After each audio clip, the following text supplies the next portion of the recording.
Hello, and welcome back to Hello Daily English. Hi, everyone. We are so incredibly happy to have you back here with us today. Welcome to another very special episode where we help you practice real, natural, and super engaging English for your daily life. We are your dedicated partners in this language learning journey. If you find our videos helpful for your confidence and your connections, please show us some love by hitting that like button and subscribing to our channel. It really helps our community grow and reach more learners around the world who want to speak English fluently. Today, we are talking about the people who know us best and sometimes drive us crazy. We're talking about relatives and family. Talking about your family is one of the most common conversation topics in the world. It's how we bond, how we share our history, and how we explain who we are. You're right. Our audience is largely between 24 and 55 years old. In this stage of life, family becomes very complex. You aren't just a son or daughter anymore. You might be a parent, an aunt, a brother-in-law, or a step-parent. You need the specific vocabulary to explain these relationships clearly. Exactly. Today's video is a family tree masterclass. We aren't just teaching you mother and father. We're going to teach you how to talk about in-laws, step families, distant relatives, and even family drama. We will give you the exact sentences you need to describe your relationships perfectly. But before we open the family photo album, we must look back at our last video. We talked about how to talk about movie night in English. We loved your comments. It was so fun to read about your favorite genres and the tearjerkers that made you cry. It really was. We have time for one SMART goal shout-out today. This one is from Kenji in Japan. Kenji wrote, "My SMART goal for this month is to draw my family tree and write a short description for each person in English. I want to be able to introduce my extended family to my foreign son-in-law when he visits next month." Kenji, that is a beautiful and very practical goal. Explaining your family to a new member is a huge motivation. By the end of this video, you will have all the words you need to impress your son-in-law. Good luck, Kenji. Now, let's start with the basics, but with a grown-up twist. We all know mother and father, but how do we categorize our family groups? Great question. We usually divide family into two main groups. First, the nuclear family. This is your immediate circle, parents and children. Second, the extended family. This is everyone else, aunts, uncles, cousins, grandparents. Let's look at our first sentence toolbox.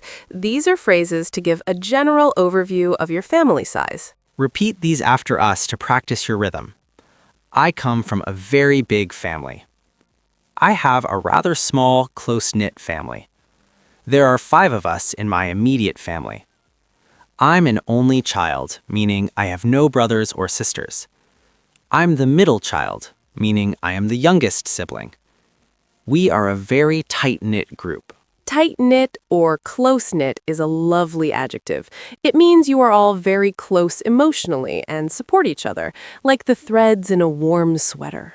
Now, let's tackle the most confusing part for many learners, the in-laws. The in-laws. These are the relatives you get when you marry someone. You are related by law, not by blood. Let's break it down. Mother-in-law, your spouse's mother. Father-in-law, your spouse's father. Brother-in-law, your spouse's brother or your sister's husband.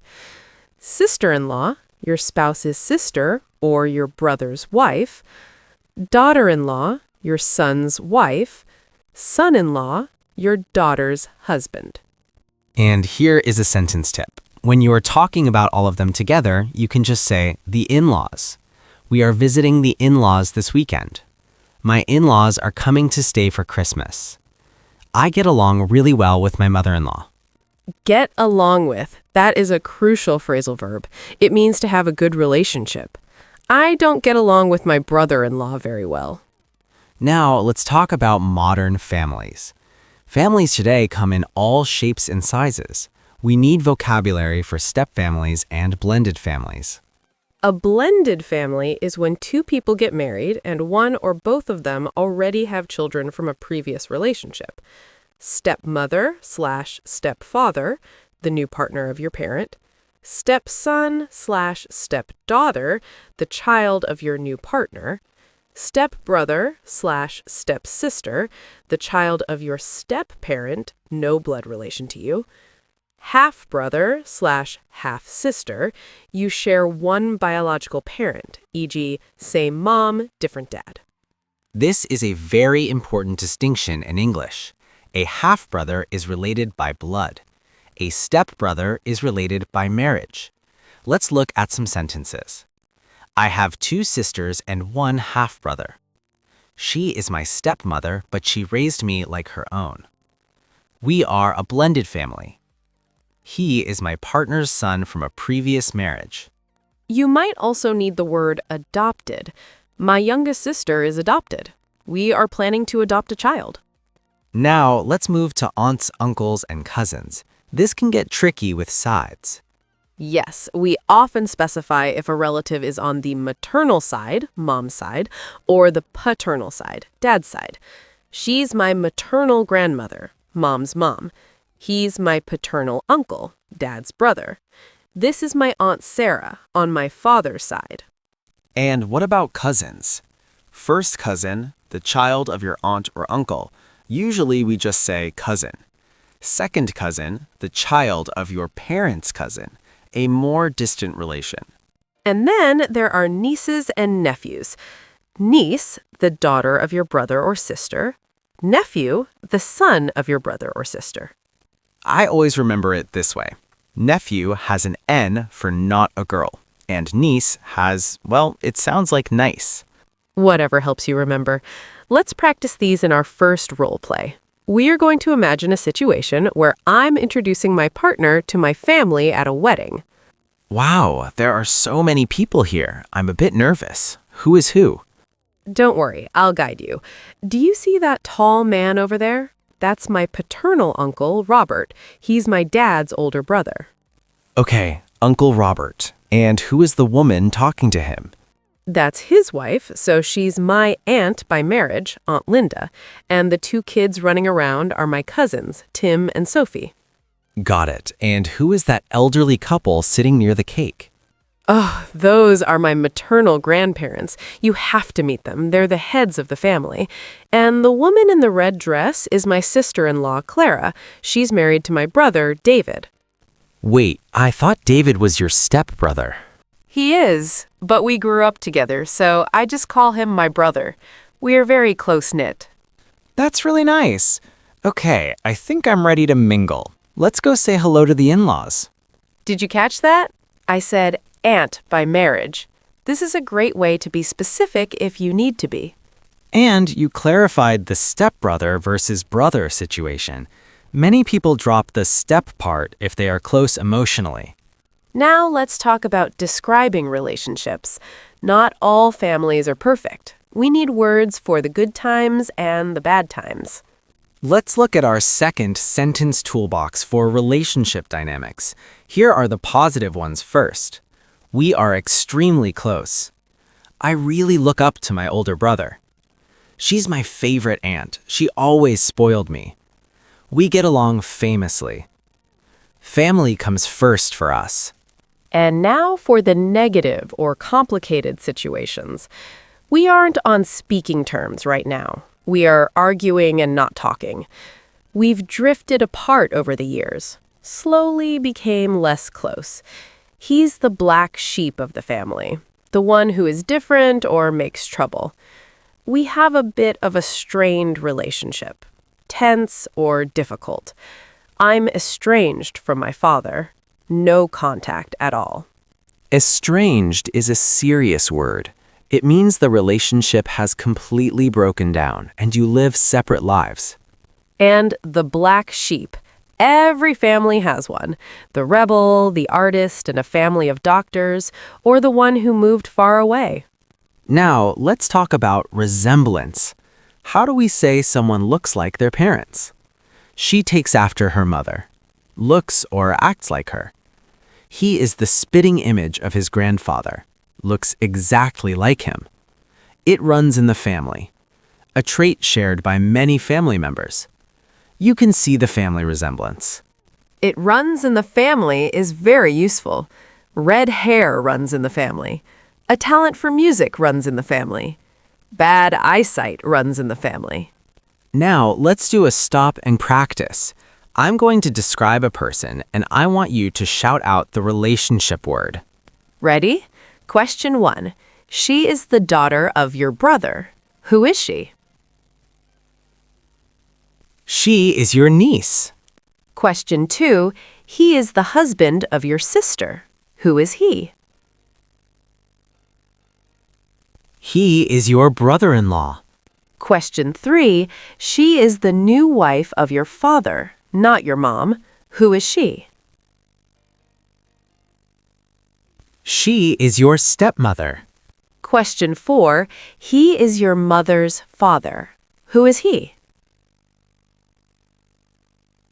He is your maternal grandfather. Great job! It gets easier the more you practice. Now, let's talk about family gatherings. Ah, the family reunion. This is when everyone gets together. We're having a family get-together this weekend. It's my parents' 50th wedding anniversary. We always have a big reunion at Thanksgiving. It's chaos when all the cousins are together. What do we do at these gatherings? We catch up on each other's lives. We reminisce about the old days, talk about the past. We look through old photo albums. We argue about politics. Unfortunately, this happens too. Now, let's do another role play. Imagine two cousins bumping into each other on the street. They haven't seen each other in a long time. Jack! Oh my gosh, I haven't seen you in ages. How have you been? Emma, it's been years. I'm doing great, living in London now. Wow, big city life. How are your parents doing? How are my Uncle Ben and Aunt Judy? They are doing well. Dad has finally retired, so he's happy. They are actually on a cruise right now. That sounds lovely. And what about your sister, Sarah? Is she still in college? No, she graduated last year. She's actually expecting her first baby in July. No way! So you are going to be an uncle? I am, and my parents are thrilled to become grandparents. It's the first grandchild on our side of the family. That is such exciting news. Please give them my love when you speak to them. I will, and how about you? I heard you got married? I did. My husband's name is Mark. You have to meet him. He's over there talking to my nephew. Give them my love. This is a perfect phrase to end a conversation about family. It's polite and warm. And expecting a baby is a polite way to say pregnant. Now, let's talk about ancestry and heritage. For our 24 to 55-year-old audience, knowing where you come from is often very interesting. We use words like ancestors or forefathers, the people in your family from hundreds of years ago, heritage, your cultural background, genealogy, the study of family history, family tree, the diagram of your family. I have Irish roots. My family came from Ireland. We traced our lineage back to the 1800s. This is a great topic for conversation. Where does your family originate from? Now, let's look at some family idioms. Native speakers use these all the time. Idiom 1. Blood is thicker than water. Meaning, family relationships are stronger or more important than friendships. Example, I have to help my brother. Blood is thicker than water. Idiom 2, flesh and blood, meaning someone who is part of your family. Example, I can't fire him. He's my own flesh and blood. Idiom 3. To run in the family. We mentioned this one, meaning a shared characteristic. Example, stubbornness runs in the family. Idiom 4, like father, like son, or like mother, like daughter, meaning the child behaves exactly like the parent. Example, he became a doctor just like his dad, like father, like son. Idiom 5. Born with a silver spoon in one's mouth, meaning born into a wealthy family.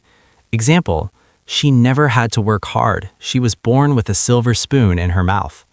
Now let's tackle a difficult topic in our third role play. Sometimes we have to explain complex or sensitive family situations to friends. Let's imagine I'm explaining my family setup to a new friend. So, are you going home for the holidays? Yeah, but it's a bit complicated. I have to split my time between two houses. Oh, are your parents divorced? Yes, they separated when I was 10, so I usually spend Christmas Eve with my mom and my stepdad, and then Christmas Day with my dad and his new partner. That sounds like a lot of traveling. Do you get along with your stepdad? Actually, yes, he's great, but my dad and my stepdad don't really see eye to eye, so we can't have one big party. I understand. That must be tricky to manage. It used to be harder, but now we have a routine. Plus, I have a new half-sister at my dad's house, and I love seeing her. Well, at least you get double the presents, right? That is the one advantage of a split family.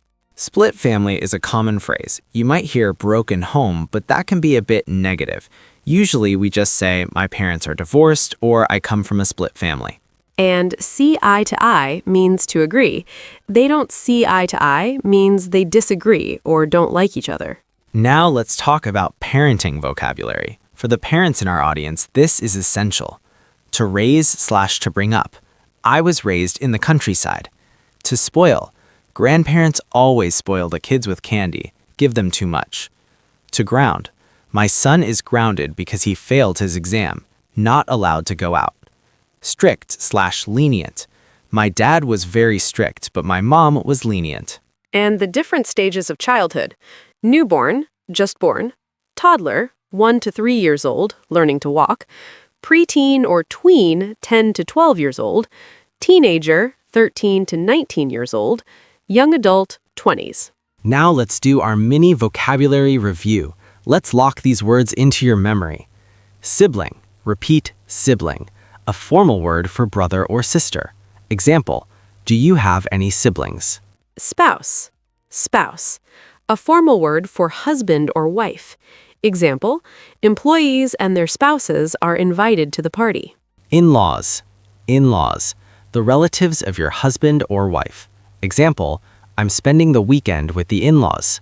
Stepmother, stepmother. The woman who is married to your father but is not your biological mother. Example, my stepmother is very kind.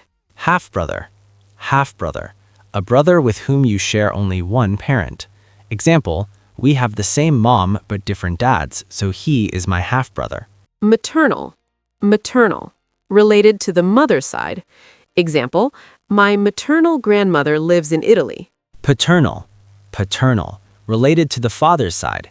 Example, my paternal grandfather was a farmer. Only child, only child. Someone who has no brothers or sisters. Example, it can be lonely being an only child. Black sheep, black sheep. A member of a family who is regarded as a disgrace or just very different. Example, he's the black sheep because he dropped out of school. To take after, to take after. To resemble a parent in appearance or character. Example, she really takes after her father. They are both so stubborn. Estranged, estranged. No longer close or affectionate to someone. Alienated. Example, he is estranged from his brother. Genealogy, genealogy. The study of family history. Example, she is very interested in genealogy and made a huge family tree. That is an impressive list. Talking about family is personal, so having the right words gives you the power to share your story accurately. Now let's do a quick culture check. In many Western countries, USA, UK, it is common for children to move out of the parents' house at 18 or 21. In many Asian, Latin, and Southern European cultures, it is common for multiple generations to live in one house. In English, we don't usually have specific words for older brother or younger sister like some languages do, like oppa or 언니 in Korean. We just say, my big brother or my little sister. That's a good point. Context is everything. Now it is time for our favorite segment. Yes, it is time for the question of the day. We really want to hear about your family. Our question for today is, who is the person in your family that you admire the most and why? Is it your hardworking father, your patient grandmother, your brave sister? Or if you want a fun challenge, describe your family using 3 adjectives. Are you loud, loving, and chaotic? Or quiet, small, and close-knit? Please write your answer in the comment section below. We love reading your stories. It makes our community feel like one big family. You can start your sentence with, "The person I admire most is," or "My family is." For example, the person I admire most is my maternal grandmother because she raised 5 children alone. Or, "My family is loud, funny, and very supportive." We are so excited to read these. And now for the weekly challenge. This week, we want you to call a relative, maybe someone you haven't spoken to in a while, and ask them one question about your family history. Where did our great-grandparents live? Then write the answer down in English. It's a great way to practice past tense and learn about your heritage. Well, I think it's time to say goodbye to our Hello Daily English family for today. It is. Thank you so much for joining us. We hope you feel ready to introduce your in-laws, describe your step-siblings, and share your family stories with the world. We wish you a wonderful week with your loved ones. May your family gatherings be full of joy and free of drama. We will be here with you every single week. Don't forget to like this video if you learned something new, subscribe to the channel, and hit that notification bell. Welcome to the family. See you in the next video. Take care and goodbye. Bye-bye.